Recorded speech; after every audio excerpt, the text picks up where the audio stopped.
Get ready for real and raw discussions as we dive into navigating mixed-race relationships and motherhood, to the intersections of our lives, money, and so much more. Welcome back to the Blindian Brown Girl. I think you could say that with a little more enthusiasm. Welcome back, Blindian Girl. How y'all doing? That's better. I feel better about that as an intro to the energy. Awesome. I needed that too. You just played me a clip that I know we're going to link here for folks to see about what Saturday Night Live did a clip about what's going on in fashion, but you were inspired to show me that clip because of something you'd seen. So the clip, we're going to play this, and what you'll see is Saturday Night Live, of course, is doing like parodies on stuff. So they're making it funny. It's hilarious. But it's actually not funny. Right? Like if you look into what they're parodying, if that's a word. Yeah. No, but yeah. Not unreal. Like they touched on the workers' conditions in these countries that are making the products that are sold for fast fashion. They are making fun of the fact that there is lead in clothing. There's several clips flying around. So there was one clip where this guy's nose was bleeding from the fabric that he was wearing because he got lead toxicity. What? Yeah. Fast fashion from China. Buy online now. Style for less. Unbeatable prices. How so cheap? Men's t-shirt, $3. Not made with forced labor. Modern styles, designer dupes. No prisoners involved. $3.99. New merch daily. No prisoners. Normal number of working hours each week. So like 40 or matching sets. All workers paid, even ones with wrong religion. Oh wait, there's like a note sewn in my jacket. That's a thank you note from a happy worker. Premium fabrics with no lead. Kind of smells like gasoline. Okay, this is giving shady. Be real, is this shady? If it was, would you stop buying it? Don't worry about it. My shoe. For a little bit of time, I've been talking about the plastic in our clothing, where like our skin is an organ that absorbs everything, right? So we're wearing plastic. Guess where that plastic is going? Right into the bloodstream. And plastic mimics estrogen in the body.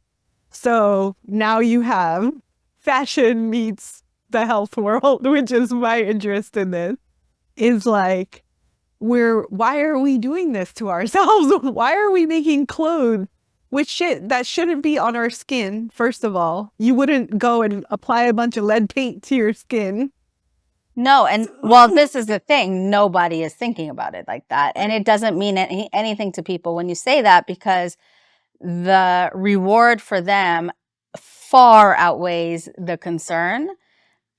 And that's the only way it would work, right? Is if people were consuming it. Mm-hmm. If people weren't consuming it, it wouldn't be a thing. So people are consuming it in such volume that it's prompting more companies to find a way to do it faster, cheaper, better, right? Because a few years ago, even if you think about, in fashion, first of all, fast fashion is still a relatively new concept, right? Like if we really break it down and go into the concept of like what fast fashion is, fast fashion wasn't a thing until, I would say, really the first big fast fashion retailer that is still well known today was Zara, that went international, right? H&M, yes, but Zara made it different, right? Because they were way more on trend. Like it was just a different animal, but the price point was still Sort of on the high side. but yes, It's not crazy, but it's a little bit on the high side. and it's gotten higher over the years, but yeah, like it's still not as affordable for everybody, right? So and then there's social media, right? So as social media started to grow and people's desire to look, always be wearing something different, and consumption increased, and the amount of messaging thrown at us increased, and the standards of beauty changed. There's a demand for always wanting something new, better, different. And, that culture changed. So, there's so many companies came out of that like 2000s era, like Nasty Gal came out, and like all these different companies. But now we've moved into this place where we're getting clothes for $1.50.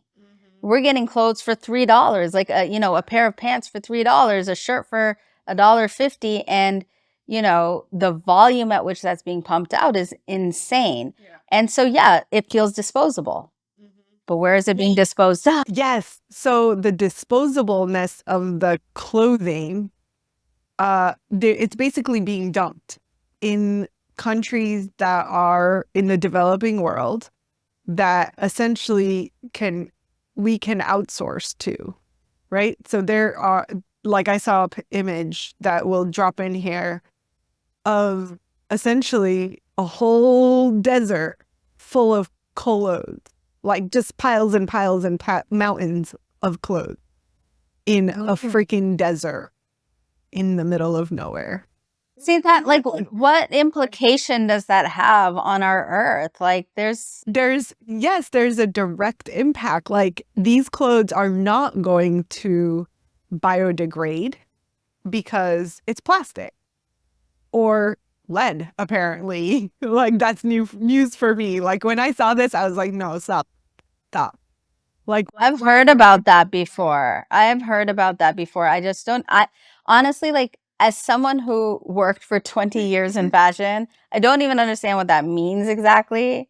Like, and so I don't think the average consumer has any understanding nor any interest. Like, the benefits of these clothes far outweigh the costs in their minds, right? If you think about the average consumer, and if you think about inflation the way it is right now, and you think about what the world demands of us in order of how we're supposed to look,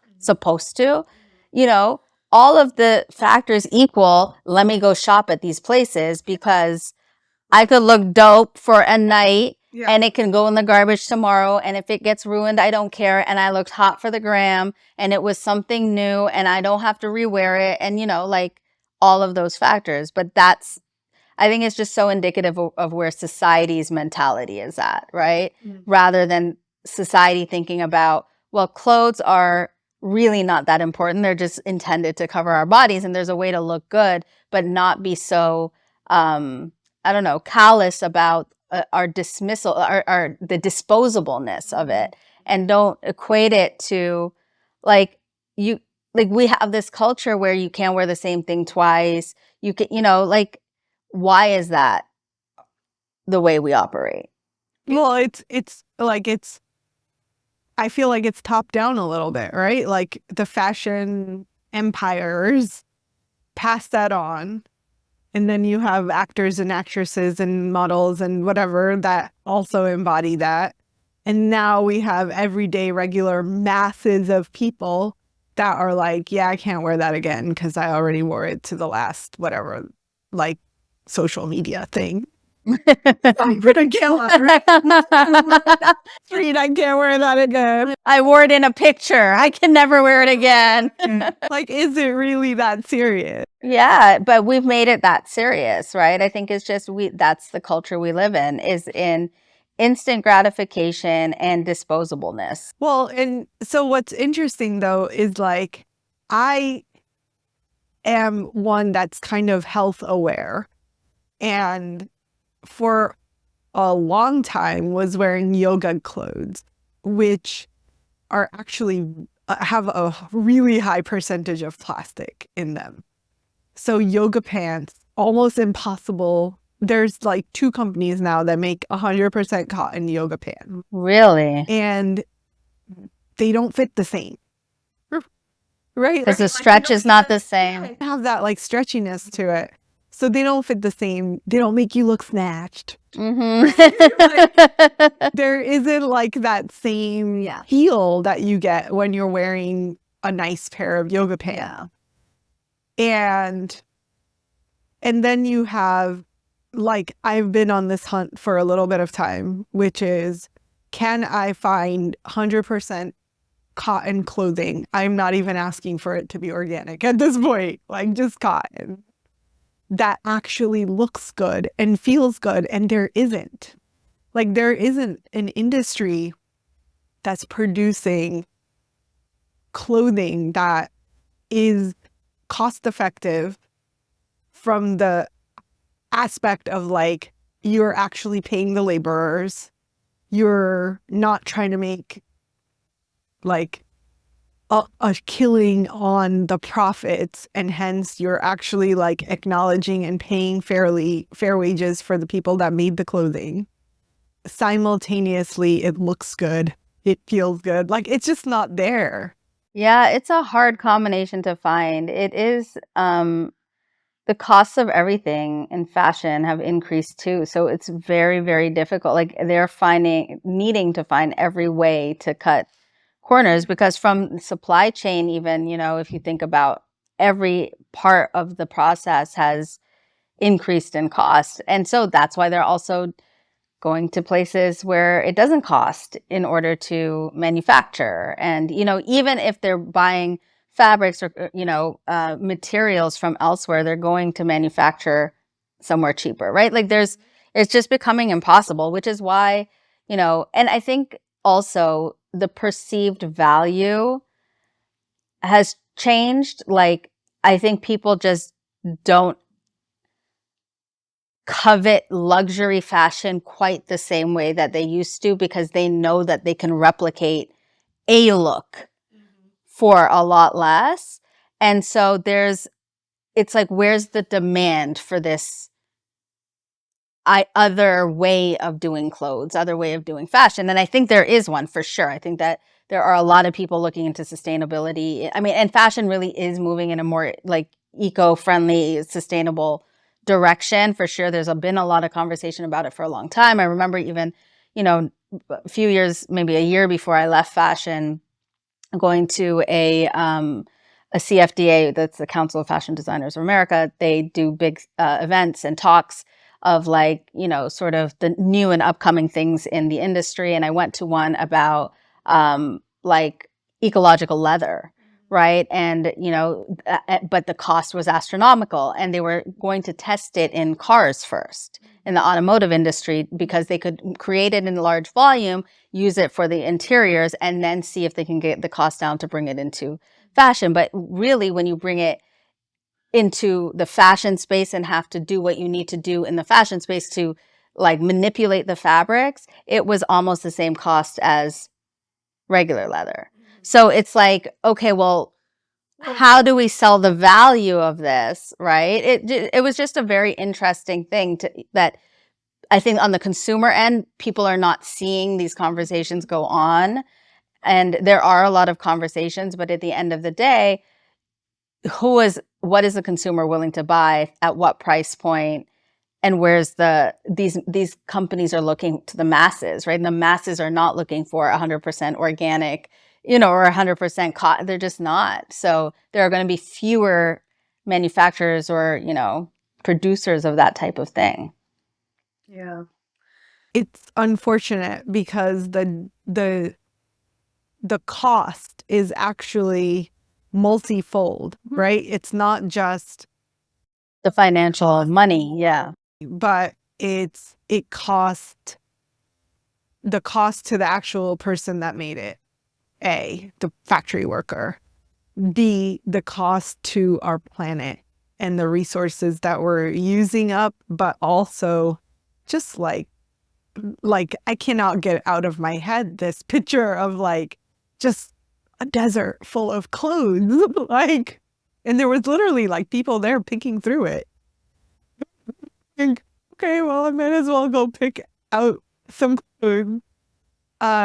And then the third is really the cost of our personal health. And that's where I think the conversation needs to go, because if we continue at the rate, we have a problem already. And that problem is that our male and female hormones are drastically shifting. It's very apparent in men because they're not supposed to have estrogen in high doses, yet they do. And so it's like offsetting the amount of testosterone, and hence there's no sperm. There are like massive number of men in their 20s that have no sperm. So we're getting to an age where like we need to start thinking and like making these connections of like, where is this coming from? And it's not just in my food. There's like, we're not technically eating plastic, but it's seeping into the food that we eat. It's seeping into the water that we drink, and we're absorbing it through our skin, which is the biggest organ of our body. Where would we go to get that information? Like, who would be the ones to tell us that information, right? Like, who's going to talk about that? Who would have the vested interest to talk about that, right? Because it's not the fashion industry, unless it's, you know, those who advocate for sustainability and maybe those on the luxury end of things, or but again, they're talking to a different demographic of people. Even the luxury end of things, though, like I have not seen under the hood necessarily, but I don't know that luxury fashion world is doing much better as far as the like, what is the actual source of the materials? What are the materials being used? And are they, like, whether or not their eco is relatively new, but are they also making them in China and not paying the yeah, I mean, it depends from company to company, and it depends on, you know, there's a lot of companies that are moving towards sustainability in their fabrics. I remember, like, I worked for a very big company called Max Mara for 10 years, and they're a luxury Italian house, and there was an entire line that we did only in sustainable, eco-friendly fabrics, and the creative director was passionate about finding alternatives. And we were a true ready-to-wear house where it was clothing. It wasn't luxury handbags and accessories. And I actually did work in the luxury accessory space for quite a few years. And so I was in the factories, and I was in the tanneries, and I was in, you know, seeing the process of things being made. And luxury is very different. It is a completely different beast and animal. Is there waste? Absolutely. But there is just a lot more attention paid to every part of the process. Is there room for improvement? Of course, always, right? But there's no comparison to what's going on in these fast fashion companies, like, you know, the way that they're producing in these factories, like the working conditions. Like, at least there are some factors that exist in the luxury space that will never, you know, like, the workers are never going to be under those conditions. The pay is always going to be, if they're producing in Europe, of course. And now a lot of people are moving to produce in other countries. Like Vietnam is becoming more prominent, Bangladesh, also Turkey, a lot in Turkey, and of course in China, Indonesia also. Like, so I don't know. Like, you know, I can't imagine that they can control for all of the factors, and I don't know how much control they have over. There's no regulation over clothing. Like, there's regulation of food, minimal, but there is medications. There is even our water supply to a certain extent, right? Like, the bar is very low in the US, unfortunately, for all of these things, but at least there is a bar. Whereas fashion is one of those, like, completely dysregulated, do whatever you like, kind of spaces. And traditionally, I feel like the disconnect, at least for me personally, for a long time, was not realizing, like, oh, like, who knew that polyester is actually plastic, right? Like, that's not the thing. It's literally what it is. It's literally plastic, yeah. Which is why when you iron it, it burns. Yeah. Like, oh, that bird plastic. Yeah, you know, like that sizzle that you hear, that's the plastic. Oh, fun. Fun. Yeah, it's straight up plastic. And so, yeah, no, people don't know that stuff, right? The same way that people are not educated about food, people are certainly not educated about what's in their fabric. They do not give two fucks about what's in their fabric. Like, people just don't care. Like, will care much more about what they ingest than what they wear on their body, because there's not really been much conversation around the need for concern over that, right? Outside of like, go outside and put on sunblock or put on protective something to cover yourself from the sun, but not like what you wear every day is harming you. From what you wear. Right. Like, who's talking about that? Nobody is talking about that. Like, I've literally never heard anybody talk about that. And on the flip side, I don't think that people understand what's going on with like fabric waste and clothing waste, right? So I don't think people understand that it doesn't go anywhere. And when you discard it, which I didn't realize how many people just throw their stuff in the garbage. When we were moving from New York to Houston, I actually did a ton of research around it because I had all of these designer clothes that I didn't want to bring with me, that I also did not want to sell. I wanted to donate it to something, right? And I was like, how do I make use of this stuff? And I just had a bunch of clothes in general that I didn't want to bring. And I was like, what do I do with this? Because I'm not selling it. Yeah. I'm not giving it to, like, I don't know, Goodwill, where they're going to profit. Like, I'm just not doing that. I don't know where it's going to go if I donate it. Like, certain places, I want to do something smart with this. Yeah. So I actually found an organization in Africa that you ship the clothes to, and they set women up with like little boutiques and stalls with your items to sell.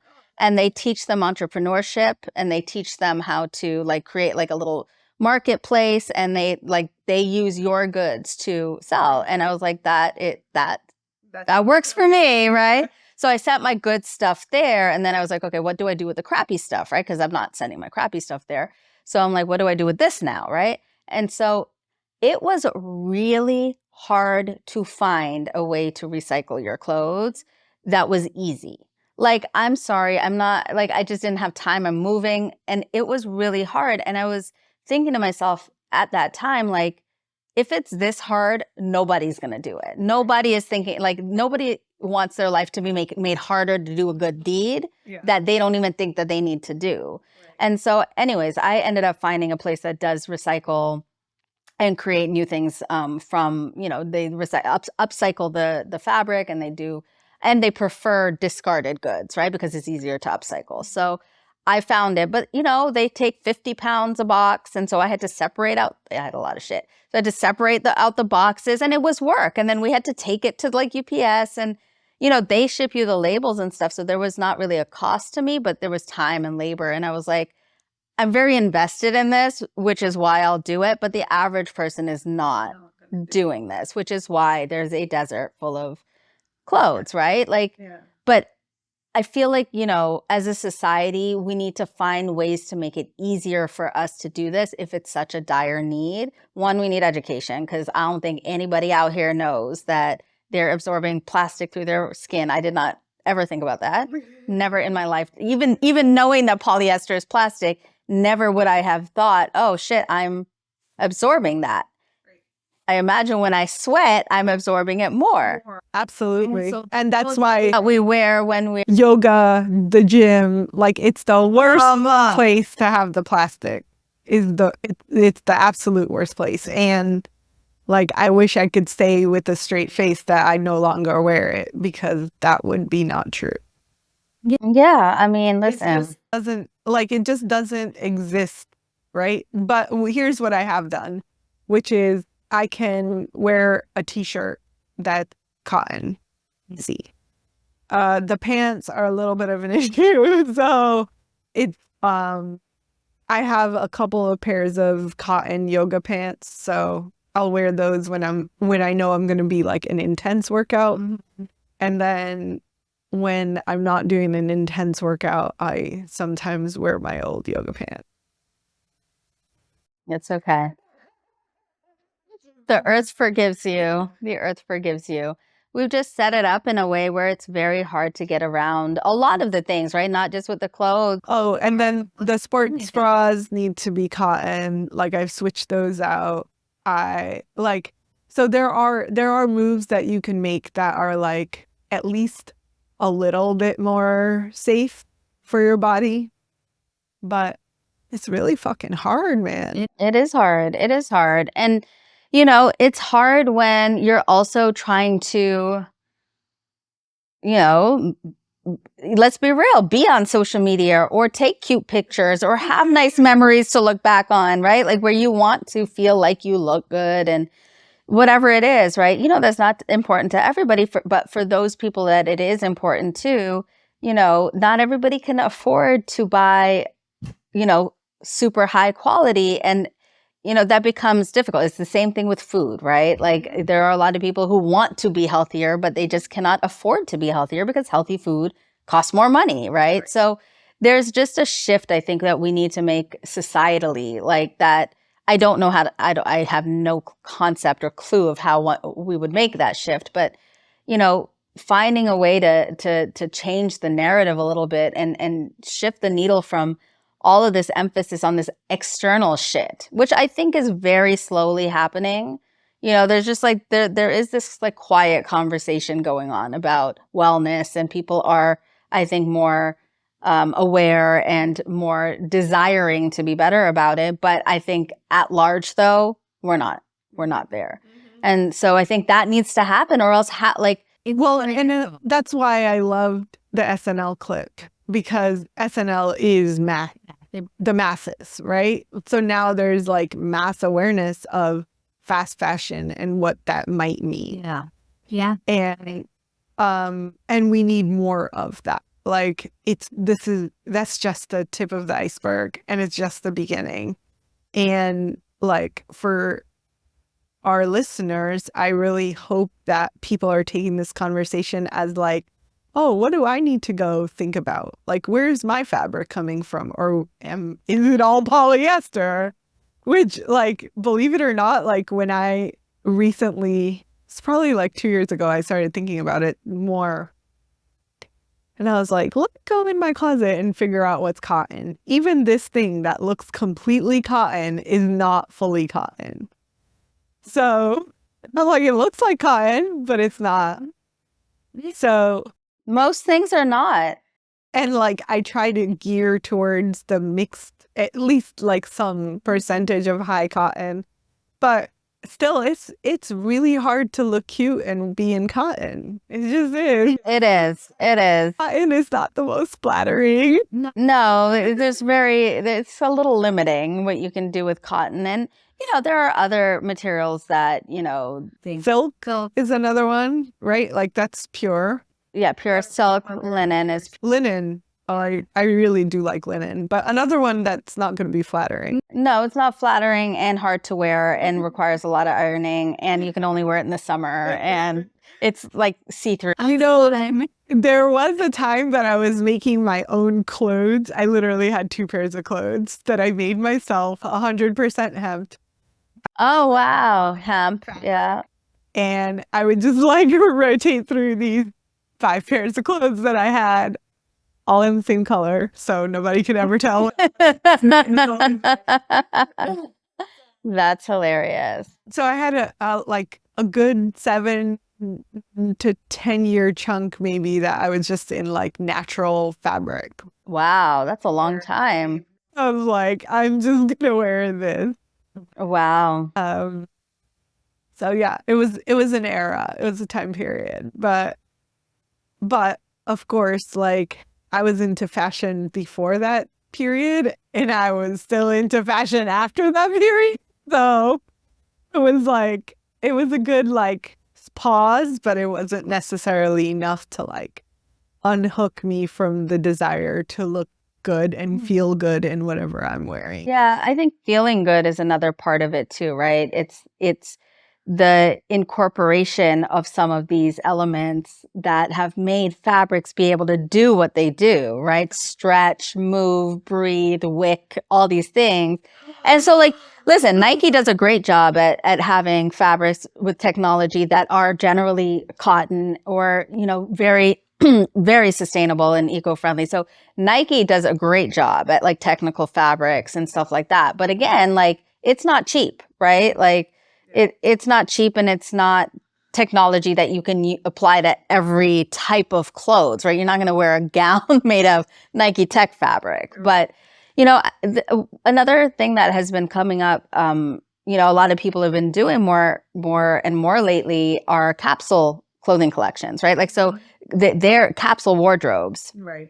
So they're only limiting themselves to a few pieces that can mix and match. And that is how they're reducing their footprint, right? And I think that that's a really cool way to do it as well. And I know a lot of people in the online entrepreneurial space like that too, because it's like their brand colors, or they always just wear black or whatever it is. It makes it just easier, and they don't have to think about it. It gives them more time to, you know, super highly productive people also often wear a uniform, right? They wear the same thing over and over. Yeah. Steve Jobs, the black t-shirt and jeans.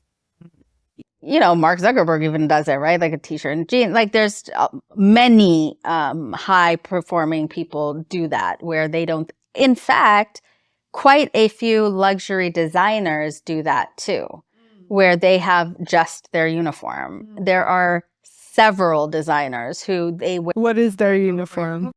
Everybody's is different, right?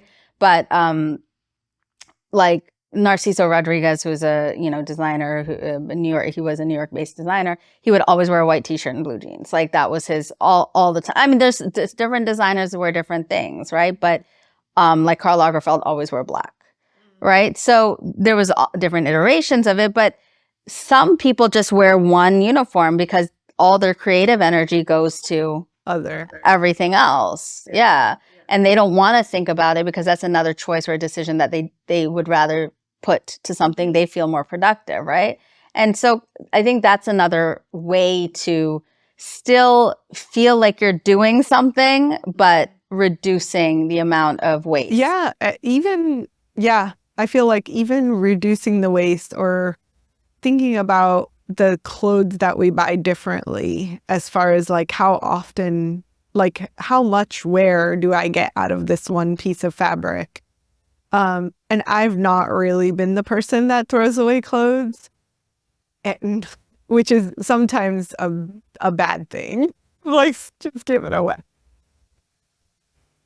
But it's great because like I still have clothes. I could probably have clothes from at least 10 years ago, probably 15 years ago, that I still wear. Yeah.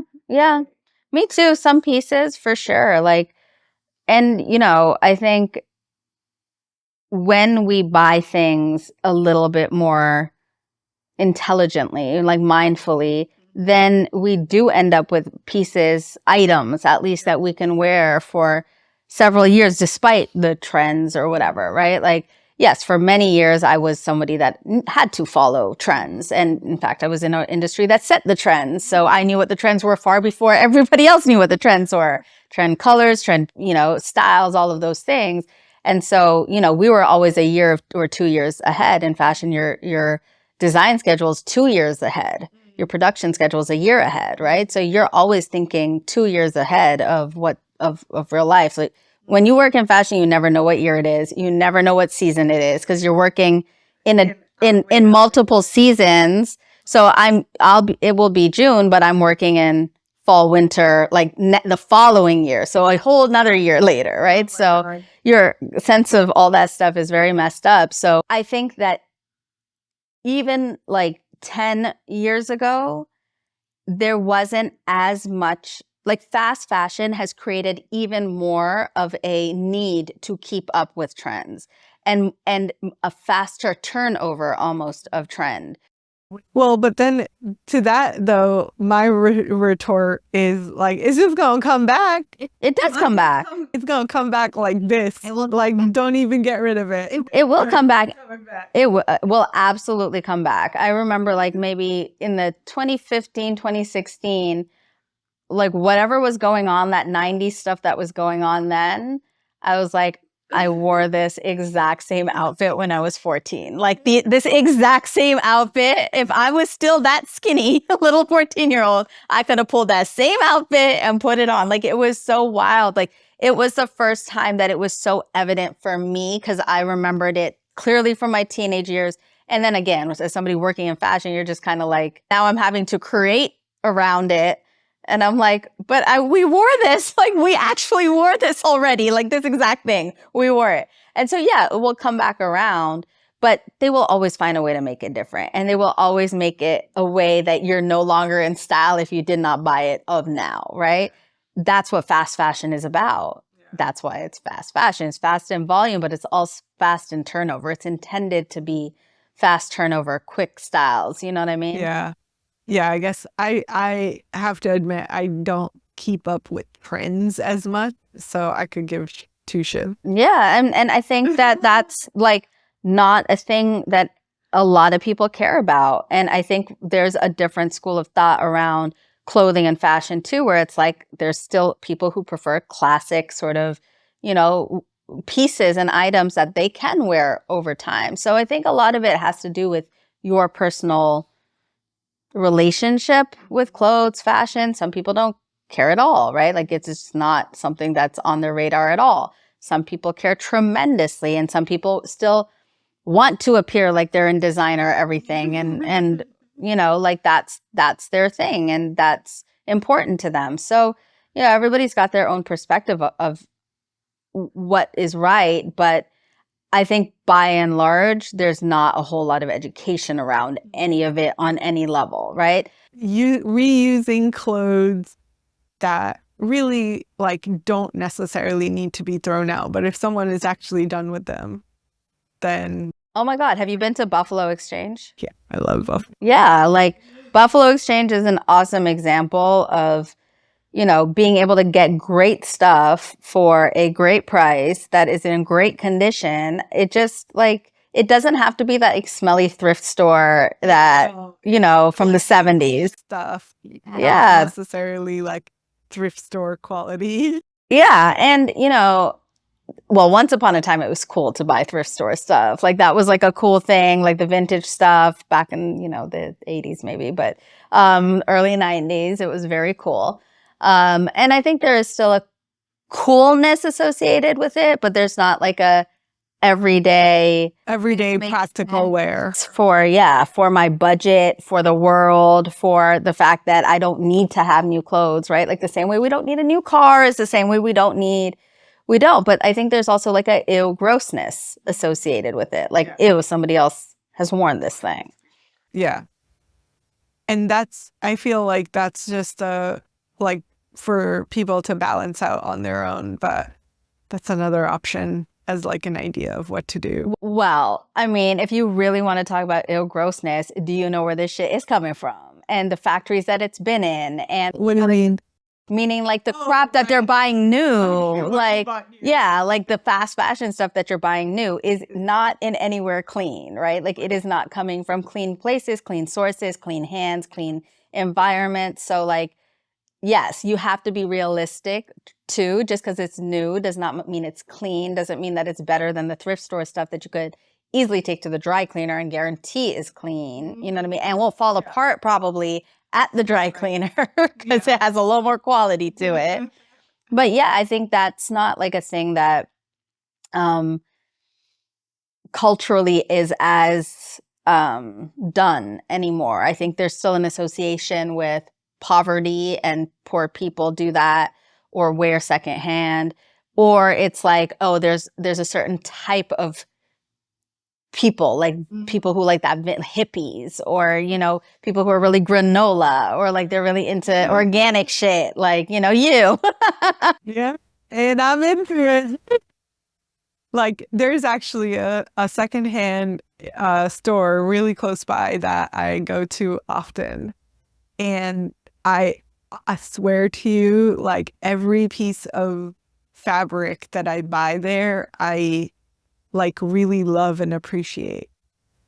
What makes you love and appreciate? I don't know what it is. Like I only like that place isn't necessarily like Costco cheap, right? It's like maybe Target cheap.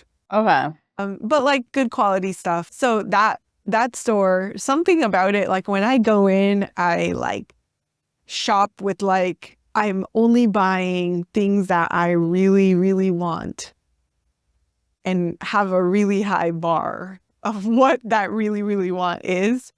But I end up wearing those clothes more often for way longer. The quality is better. The just like how I feel about it is better, maybe. So I end up like those are some of my favorite clothes. That's awesome. I think, you know, for me, I have not done I'm someone who has a lot of clothes. And I have a lot of clothes too. not thought but yeah, I worked in fashion and got free clothes for every season for years, right? So you don't have the same understanding of what it takes to buy a wardrobe when you get wardrobes for free over like year after year after year. And so there's a part that does not register that this is wasteful or this is like, you know what I mean? But they're good things. So they're things that last and have lasted and are still there. But I don't find myself wearing that stuff, right? Because that's not stuff that is everyday stuff. So another idea then, and this is more hippie shit, so apologies. But what we used to do in Berkeley, where I used to live, Well, now we understand. is literally we would have clothing swap. And we would just keep passing around in circles the clothes that we had all worn that were still good quality clothes. That's a great idea because then you 'Cause can mix you're and bored- match. You're bored of your clothes. You don't have to keep buying new shit. Like just Swap it out. Yeah, no, that's actually a great idea. Well, what I did before, like I said, is I donated a lot of it to Africa and I was very happy about that. Like it was like 4 boxes of stuff, bags, shoes, like would love to see what they, you know, how it looks when they get stuff from people who donate and what they, and I think the website did have photos and stuff. I just can't remember now. I have to look it up again. Maybe we'll link that here too. Because I think that's something that a lot of people would want to do if they knew that that was available to do, right? But yeah, I think now I buy just what in my brain is disposable stuff, right? Just stuff to wear to not do anything, like loungy stuff. So in my brain, it like I think the association is it's disposable. It's not important stuff. And so I don't value it as such. I will always find a way to recycle it or upcycle it or do something with it. Like I'm never going to just throw a piece of fabric in the garbage. I think that's like a weird even sight to see a piece of fabric in the garbage. Like it doesn't equate for me. It has to go to a different place to a different, right? But I think again, like it doesn't occur to me that there's a way to do every day where it doesn't have to be disposable. I don't know if that even makes sense. yeah, that like it's our mentality, right? Like it's how connected do I feel to this thing that I'm buying? For me is always a question. And sometimes like I find myself often surprised of like the things that stick. There's like one jacket that most people would consider fast fashion. Like I'll wear this twice, throw it away, right? I probably got it for like $10. I swear to God. And like I have worn that jacket non-stop. Like every time I go to a conference, like I can literally throw it on top of a dress, a pair of jeans and a top. Like it just goes with everything. Very important part of my wardrobe. But you know what? I think that there's certain pieces like that has nothing to do with how much they cost. They're just like smart pieces that go with everything that are, you know, like just great to have. You know, I think everybody should have some items like that where, you know, they're just easy will last forever, can go with everything, are not trend, based on trend. It is probably trend, and I've never seen it again. I'm like, where did I replace it? It's not replaceable. That is so funny. That is funny. Yeah, I don't even know what the trends are anymore. It's funny. I've become almost averse to almost averse. I almost avoid it.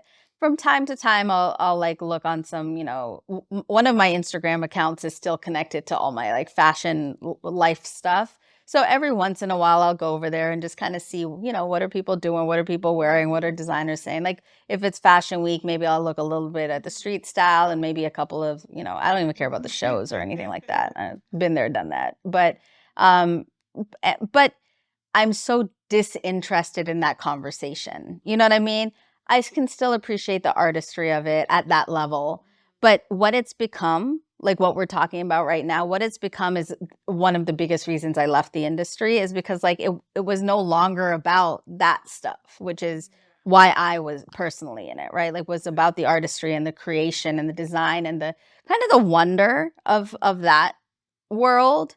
But what it's become, I think we should link the clip that I sent you guys of the factory of I think it was Timu's factory. Oh, I don't remember that. You didn't see it? Oh my God. So it was just hundreds of items. Oh, yes, I remember. Shirtless men with shovels, just shoveling them into bags and into boxes. And when you see that site, you're like, this is not fashion. People are going crazy. Yes, this is madness. This is madness. And it's consumption on it feels sick almost, right? Yeah, absolutely. And I shop on there and feel some kind of way about shopping. But I have found I don't need to consume everything just to consume it. I literally just go and okay, what am I actually looking for? Yes. I don't have to go crazy here. Spend hours on there. Yeah. I just find what I need and then bounce. I recently purchased stuff for Asaya from I don't even know, Shein. Apparently Shine. No way. Yes, apparently it's Shine. SHEIN. Apparently it's Shine. Yeah. I've been saying Shein. That's what everybody says. It's Shine. And I heard it said by one of the executive, I think maybe the CEO, is Shine. But I have to fix my mouth to say that because I'm so used to saying Shein. Yeah. It's Shine. Anyway, I bought him some stuff. I had never purchased anything from there before. And I don't know, for some reason, I was like, oh, let me go see if they have kids stuff. And I went and I looked. And he was going to New York, and he's outgrown literally everything because he's 12 turning 13, and this is the age. And there was such cute stuff for so cheap that I could not resist. Also knowing he's gonna be he's gonna wear it for 2 seconds. Yeah. Literally 2 seconds, and at least let it be cute and let it be cool boy stuff, because cool boy stuff is hard to find. Okay. The boy stuff is cute when they're little, but there's not a whole lot of play. No, even when they're little, there's so little to do. There's still, I mean, shorts and a t-shirt. Yes, compared to girls, yes, it's a world of difference. There's still, some ways to make it something. It's really not a lot, but it gets more and more limited. It starts to become all this sort of athletic stuff, right? All the Nike stuff and all of this, that, whatever, right? But there's not a lot of cool trend pieces. H&M makes some okay stuff, and I'm talking about at a affordable price point. I'm not talking about at a different price point. And so this was stuff that was cool, trendy. He'll look cool. He'll like it. And for me, knowing that literally in 3 months, when he can no longer wear it anymore, because that is how fast he's growing, I will not have spent, $800 on items that literally, now what do I do with them? Yeah. You know what I mean? And the resale is not going to even be there, right? So that was my logic. And I was like, okay, this is, this makes sense for this. Do I feel away? A little bit, because Do I think that there's some weird stuff going on here? Probably. But is it meeting my needs? Absolutely. And that's where I think It's hard. It's hard. They are making it really hard to make sense of it all. yeah. Like, what do you do? What do you do? What do you do? Well, we shared some ideas. I feel like kids could probably use little clothing swap clubs or something, because I am not taking nobody else's stinky kid stuff, okay? No, thank you. That is where I draw the line, okay? The Earth is going to have to handle that they one. do get a little. Sorry, Earth. That's not good. That's going to be a no. Maybe not. Maybe not for boys. Sure. Girl, might get away with it. But we are going to link a bunch of resources here. I think there's a lot of ways that we can at least reduce our waste and reduce our consumption and do better with what we have. I think just one last thing that I want to say is just you can actually make it really fun to dive into your closet, take everything out, and kind of even rearrange, because you start to see things in a new, fresh way. There are ways to make new, like what you already have, come to life in different ways. Pinterest is great for that too. Just like some ideas in inspo of like different ways to just combine things, because we tend to default to the same kind of combinations of things, especially people, you know, who aren't as maybe into clothes and fashion, right? Like you have to get dressed still every day, right? So people don't always make cool, fun, new combinations out of their stuff. So that's another way to kind of wake it up. Yeah. Again. Love it. Next time. See ya. Bye-bye.